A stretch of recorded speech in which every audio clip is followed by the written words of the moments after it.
L'arrivée, Charlotte a pris l'avion un matin de janvier. Son passeport tremblait dans sa main glacée. Elle venait d'un pays en feu où les cris couvrent les aveux.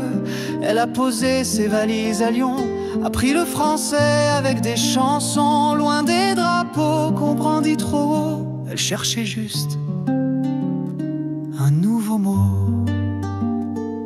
Charlotte, elle voulait juste respirer. Un banc, un livre, un mot de liberté. Elle a fui les murs, les dogmes, les armes pour retrouver la force derrière les larmes. Charlotte, c'est pas une fuite, c'est une promesse inédite.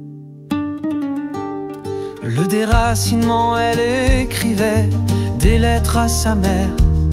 Je vais bien même s'il pleut souvent en hiver.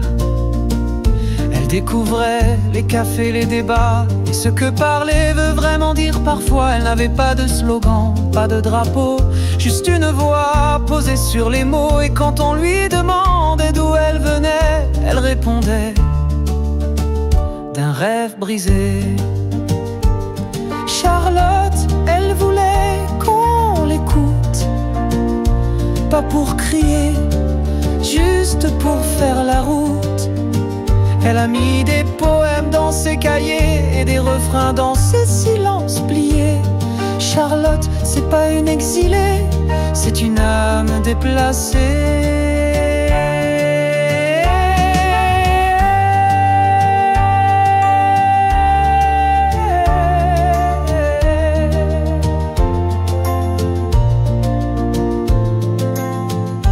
I left for something I couldn't name,